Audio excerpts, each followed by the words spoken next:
मनीष कौन जान नीलाचल तत्व आपण देखिए ये महाप्रभु को कथा बुझीवा महागहन व्यापार गहन व्यापार केतेक मतरे जगन्नाथ वेदरे जगन्नाथ शब्द नाही जगन्नाथ शब्द नाही मात्र ये मास चली पुरुषोत्तम मास आ महाप्रभुंकर आविर्भाव ए पुरुषोत्तम मासरे मल मासरे कारण आषाढ़ मास दुईटी आषाढ़ पड़े महाप्रभु नवकलेवर हुए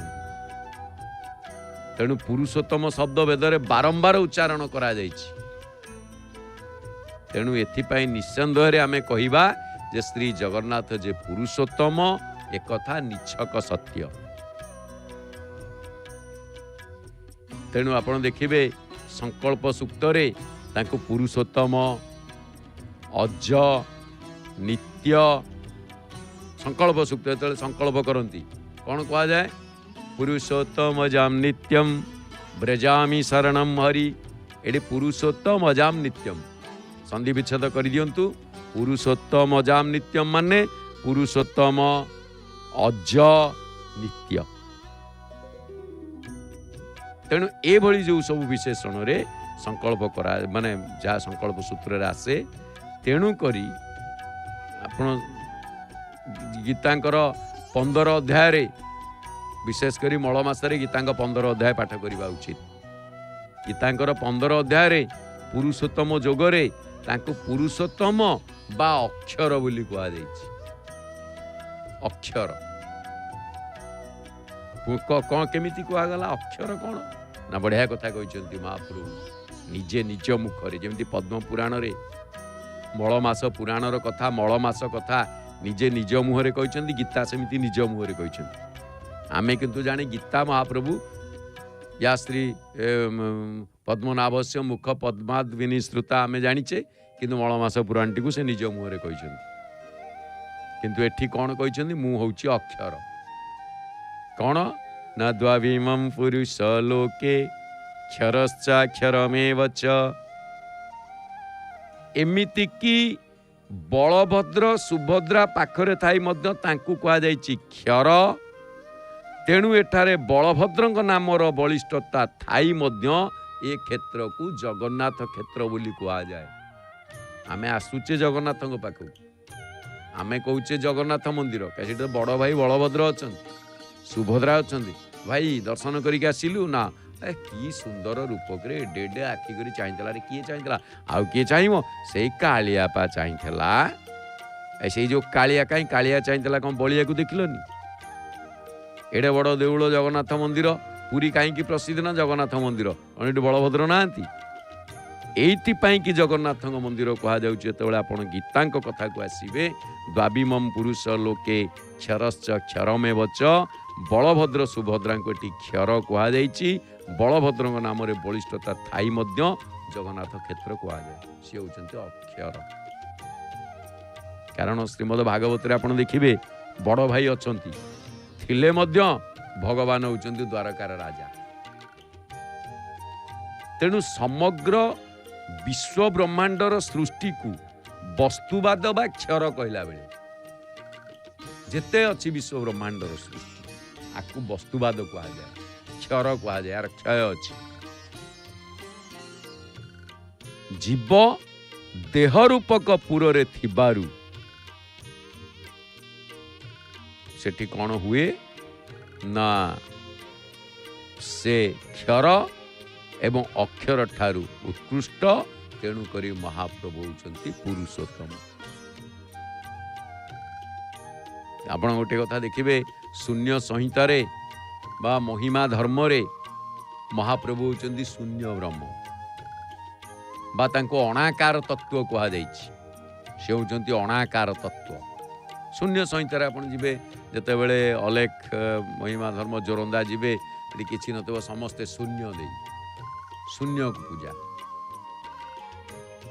अर्थ कौन एठी ना अक्षर रे आकार इकार उकार एकार ओकार मकार सबुकु देले जेमिति उच्चारण स्पष्ट हेई न थाए सेहीपरि महाप्रभु प्रति तत्वरे प्रतिवादरे निजर श्रेष्ठत्व प्रतिपादन करुथिबारु तांकर पुरुषोत्तम तत्व को एजावत शास्त्र माने समाधान करि पारि नांती। तेणु ए क्षेत्र पुरुषोत्तम क्षेत्र मासटी पुरुषोत्तम मास जार केही नाही तार महाप्रभु जो मास को रक्षा करबा पई केही प्रस्तुत हेलेनी केही इष्ट नाहांती से मासरे बळका मास आ कोन बळीगला फोपाड़ी दियो आ कोन रे बळीगला जा फोपाड़ी दियो महाप्रभु कहले ना पतित होई गला फोपड़ा हम अवमूल्यन हम जो जिनसर अवमूल्यन हुए जहाँ भूपतित हुए जार कई रक्षाकर्ता न था तार उद्धारकर्ता महाप्रभु तेणु से पतित पावन तेणु मासटी कौन ना दिया हम ना कौन दब जे ना कौन गोटे दब ना दे दो ना मो ना दे दियो जा काम सरला गोटे पद पुरुषोत्तम मास किए कहला मल मास किए कहला अधि मास किए कहला अधिक मास एते सब पाला एते पाला कहीं करुच से जी कहते कहतु ना दे दियो पुरुषोत्तम मास मो ना रे मासटी दे दियो बस मो ना रे महाप्रभु निज ना रे तांको ये मासटीर नामकरण करिसंती। तेणु स्वर वर्ण व्यंजन वर्ण ये दुईटी जाक जदि आपण माने देखिबे ताहले व्यंजन वर्ण को स्वर वर्ण ही उच्चारण करुताए बिना स्वर वर्ण रो उच्चारण रे व्यंजन वर्ण रो उच्चारण नाही। तेणु स्वर वर्ण व्यंजन वर्ण को उच्चारण करुथिबारु एवं महाप्रभुଙ୍କ दर्शन रे अक्षरर महत्व थिबारु संत अच्युत सुंदर कथा कहले किस जप तप करिबी किस करिबी ज्ञान किस जप तप करिबी किस करिबी ध्यान केउ जोग प्रभु करिबी मुझे अभागा जन मु कौन जोग जप तप सब करिबी मो भलिया अभागा दुनिया रे केही ना अकार उकार मकार मुझे न जाने किछि